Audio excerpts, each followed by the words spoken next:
En septembre dernier, Nora Cornol, Morgan Charrière et Yanis Ghemmouri faisaient leur début à l'UFC de la plus belle des manières, à Paris, dans un Bercy plein à craquer. Une semaine plus tard, pourtant, un autre Français faisait ses débuts dans l'organisation américaine, cette fois-ci à Sydney, soit à 17 000 km de Paris. Cet homme, c'est Kevin Jousset, et à l'époque, sa signature est un peu passée sous les radars. Alors ce n'est pas un hasard si le Français a fait ses débuts en Australie plutôt qu'en France, puisque c'est là qu'il s'est fait un nom entre 2019 et 2023, remportant là-bas 2 ceintures, avec Israël Adesanya comme partenaire d'entraînement. Alors oui, Kevin Jousset est un peu éclipsé par les grands noms que sont Gane, Fiorot ou Imavov, mais il ne doit pas être oublié pour autant. L'ancien judoka pourrait même devenir le prochain Français à rejoindre le classement de sa division. Dans ce nouvel épisode de Focus, zoom sur Kevin Jousset, peut-être le Français le plus sous-coté à l'UFC. Kevin Jousset ? Who the fuck is that guy?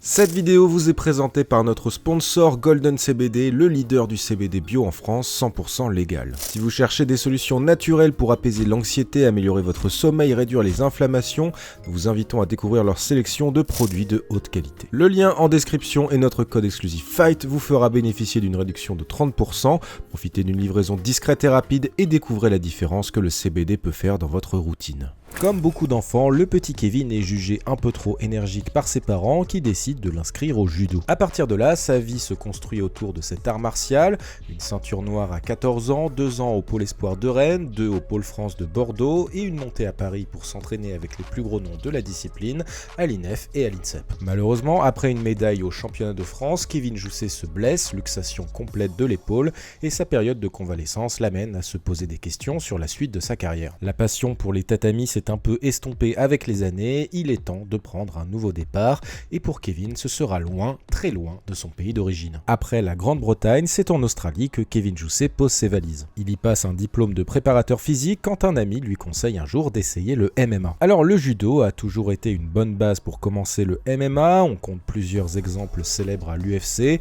Ronda Rousey, Khabib Nurmagomedov et plus récemment en France, Baysangour Shamsudinov et Virgil Haugen. D'abord réticent à l'idée de se lancer dans un nouveau sport à 21 ans, le Français décide tout de même de suivre ce conseil, et là, c'est le coup de foudre. Le MMA est une révélation pour Jousset qui découvre un sport plus libre, moins restrictif que le judo.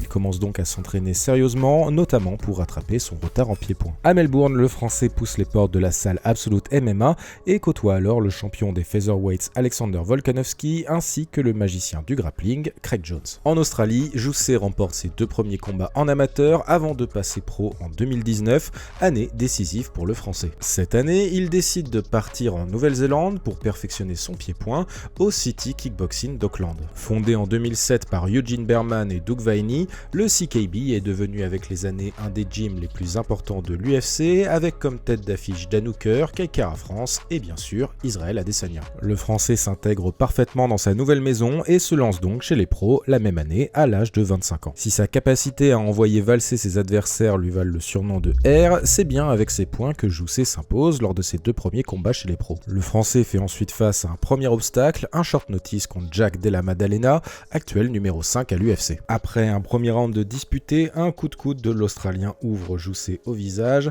le médecin met fin au combat, première défaite pour le Français en attente d'une potentielle revanche, cette fois-ci à l'UFC. Alors en France, à l'époque, on n'entend pas beaucoup parler de Kevin Jousset et pour cause, ses combats se font au X et au Eternal MMA, mais dans la scène locale, son ascension est particulièrement remarquée. Au X, il décroche la ceinture des middleweights comme son pote Adesanya avant lui, avant de devenir double champ en revenant chez les welterweights. À tout juste 30 ans, Kevin Jousset se retrouve avec un CV parfait pour signer à l'UFC. Champion dans 2 catégories, donc plus de possibilités, membre d'un gym connu et respecté, et Israël Adesanya en chef de propagande, excusez du peu. Donc à l'été 2023, on sait tous que le Français va signer à l'UFC, reste à savoir quand et où. Au final, pas de Paris donc, mais bien en ouverture de l'UFC 293 à Sydney, une carte avec Adesanya en main event et plusieurs membres du City Kickboxing à ses côtés. L'adversaire s'appelle Kiefer Crosby, un ancien du Bellator, et les débuts sont parfaitement réussis. La victoire est signée Jousset, une erreur exploitée, une prise de dos et un étranglement arrière dans le premier round pour le plus océanien des Français. Pour le combattant, l'objectif est clair et annoncé, combattre le plus possible, accepter tous les challenges.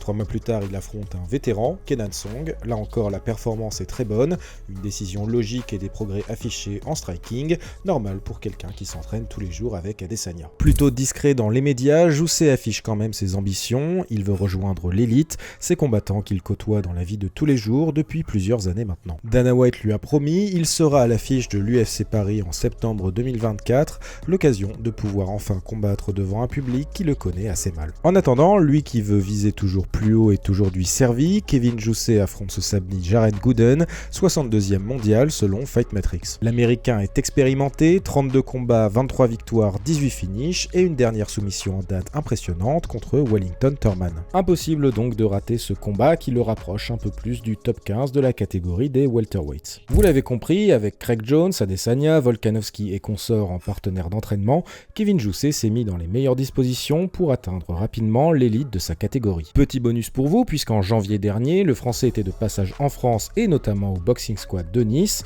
Raconter c'est bien, mais donner la parole à ceux qui l'ont côtoyé c'est encore mieux, donc voilà pour vous. La connexion entre Kevin Jousset et le Boxing Squad, nous la devons à Alexandre Herbinet. Kevin était passé au RMC Fighter Club. Et puis il lui a parlé un petit peu des salles de MMA qu'il connaissait pas trop finalement parce que il est loin, la Nouvelle-Zélande c'est pas la porte à côté. Et c'est Alex qui lui a conseillé de se mettre en contact avec moi. Au départ on devait travailler ensemble une petite semaine et cette petite semaine est devenue 5 semaines. Et également il va revenir au mois de juin, Kevin, tout de suite après son combat pour qu'on retravaille ensemble un mois. La force principale de Kevin Jousset c'est qu'il peut s'adapter et qu'il peut vraiment avoir plusieurs scénarios et chemins de victoire. Pendant ses combats, il est capable d'utiliser sa lutte et plutôt son judo, chose qu'il avait faite contre Jack Maddalena où on a vu un superbe hanché, un travail de projection qui lui a donné l'avantage sur pas mal de séquences. Il est aussi capable de faire des guerres et de faire des combats 15 minutes debout, c'est ce qu'il avait fait lors de son deuxième combat à l'UFC où il a fait une guerre contre son adversaire chinois qui était vraiment extraordinaire. Il y a eu que du striking, donc vraiment extrêmement complet et on peut utiliser beaucoup de scénarios d'entraînement avec Kevin parce qu'il est capable de tout faire. Son deuxième atout majeur et fondamental, c'est son gabarit. Il fait vraiment partie des plus gros welterweight de l'UFC. Il est très grand, il fait plus d'1m85, il est très costaud et pour moi, il a un gabarit digne des Kamaru Usman et autres top welterweight de l'UFC.